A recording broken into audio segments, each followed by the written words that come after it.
Every year, around this time, it has become a ritual of a sort for the Prime Minister of Japan to make a formal statement about the end of the Pacific War. The expectations of the neighboring countries are, for Japan to straight out come clean about the atrocities committed in the name of the Japanese emperor, and to make a meaningful and sincere apology. Every year, the Japanese Prime Minister seems to say, that is what he did say indeed, and every year, the neighboring countries criticize Japan for coming short. Truth be told, though, the statement, every year, is shrouded in vague language of geopolitical mumbo-jumbo, becoming a tale, full of sound and fury, signifying nothing. It seems that, from the perspective of Japan, whatever the Prime Minister says, in some years, relatively benign, and in some, not so, no good comes out of this annual perfunctory statement. Japan gets criticized no matter what. In some years, pretty harshly, and in others, there is a little bit of slack, it seems. As for this year, the statement by Shinzo Abe probably was one of the worst statements in the annals of the 815 speeches. I mean, I do realize that Mr. Abe lies in the far-right end of the political ideological spectrum, and is a true blue blood, politically speaking, that is, his grandfather being the former prime minister and all. So, I accept that as given, that is, he will say stuff that is right-wing, much like what Ted Cruz, Rand Paul, or Marine Le Pen would be expected to say. But, this time, the statement just lacked substance and form. It just sounded like a diplomatic doublespeak, taken to the extreme. Plus, the Q&A session with the press corps looked staged with a bad script. I mean, it was embarrassingly apparent that Mr. Abe was reading the answers to the supposedly not pre-screened questions from the press. So, I thought I would just poke fun at it and edit the statement, copy-pasting certain parts to show what Shinzo Abe really wanted to say but could not say for various political and diplomatic reasons.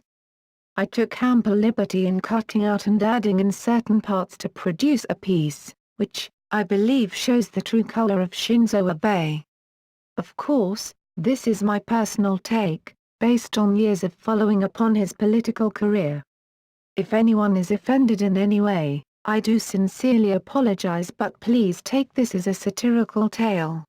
So, here goes.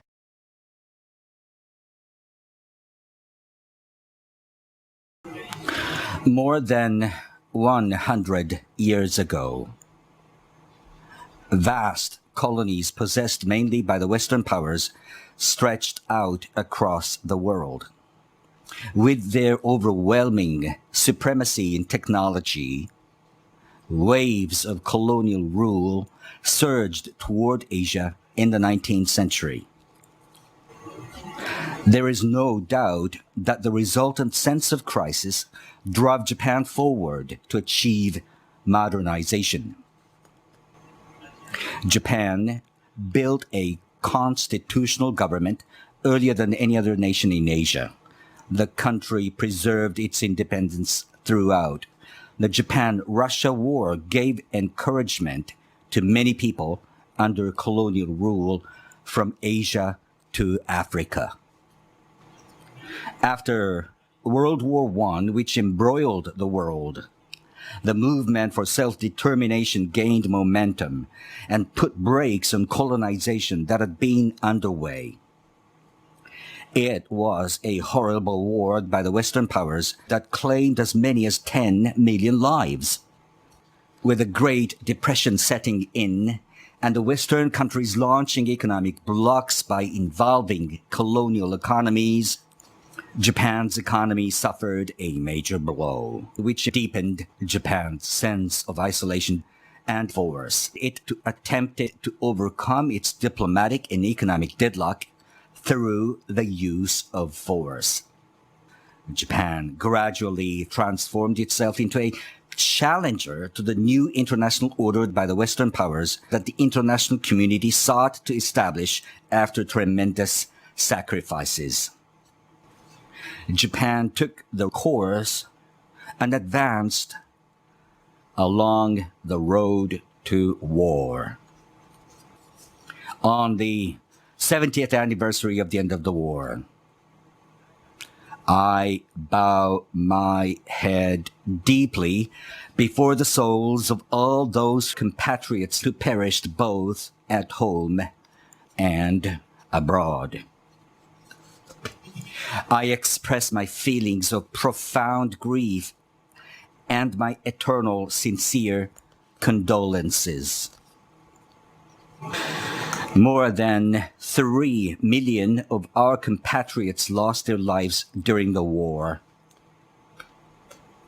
On the battlefields, worrying about the future of their homeland and wishing for the happiness of their families.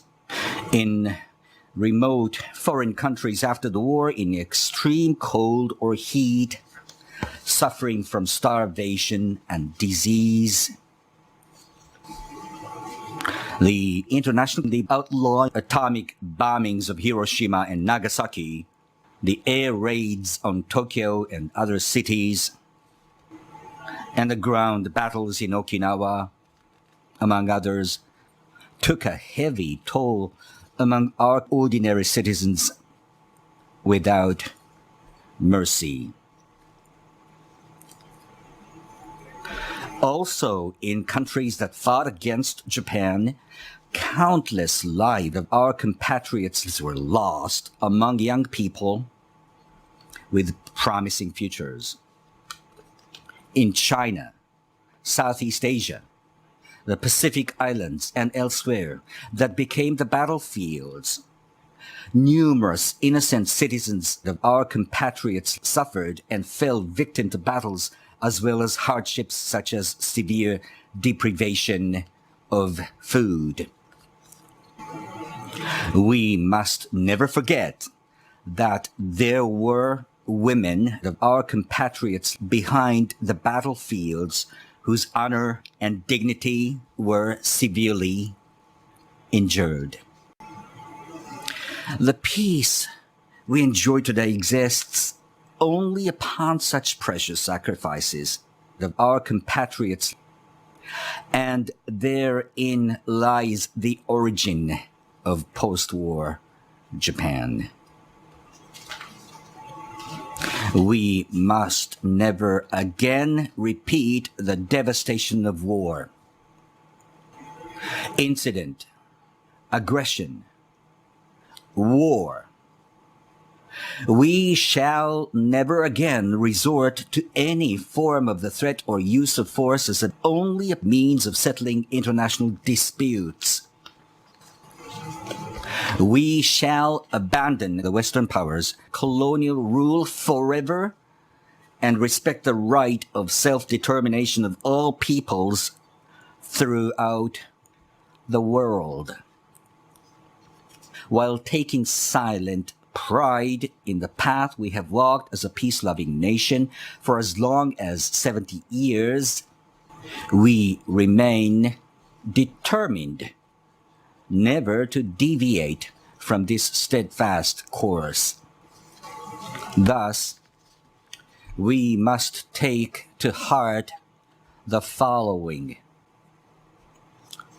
the fact that more than 6 million Japanese repatriates managed to come home safely after the war from various parts of the Asia-Pacific and became the driving force behind Japan's post-war reconstruction. The fact that nearly 3,000 Japanese children left behind in China were able to grow up there and set foot on the soil of their homeland again. And the fact that former POWs of the United States, the United Kingdom, the Netherlands, Australia, and other nations have visited Japan for many years to continue praying for the souls of the war dead on both sides. In Japan, the post-war generations now exceed 80% of its population. We must not let our children grandchildren, and even further generations to come who have nothing to do with that war be predestined to apologize. We will engrave in our hearts the past when Japan attempted to break its deadlock with force. Upon this reflection, Japan will continue to firmly uphold in principle that any disputes to be settled peacefully and diplomatically based on the respect for the rule of law and not through the use of force, and to reach out other countries such as China in the world to do the same. As the only country to have ever suffered the devastation of internationally outlawed atomic bombings during war, Japan will fulfill its responsibility in the international community, aiming at the non-proliferation and ultimate abolition of nuclear weapons. We will engrave in our hearts the past when the dignity and honor of many of our women were severely injured during wars in the 20th century.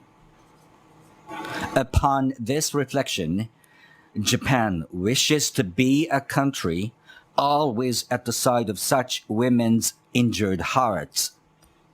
Japan will lead the world in making the 21st century an era in which women's human rights are not infringed upon. We will engrave in our hearts the past when forming economic blocs by the Western powers made the seeds of conflict thrive. Upon this reflection, Japan will continue to develop a free, fair, and open international economic system that will not be influenced by the arbitrary intentions of any nation. We will engrave in our hearts the past when Japan ended up becoming a challenger to the international order by the Western powers. Upon this reflection, Japan will firmly uphold basic values such as freedom, democracy, and human rights as unyielding values, and by working hand in hand with countries that share such values, hoist the flag of the rising sun of preemptive pacifism, and contribute to the peace and prosperity of the world more than ever before. Heading toward the 80th, the 90th, and the centennial anniversary of the end of the war, we are determined to create such a Japan together with the Japanese people. That concludes my remarks.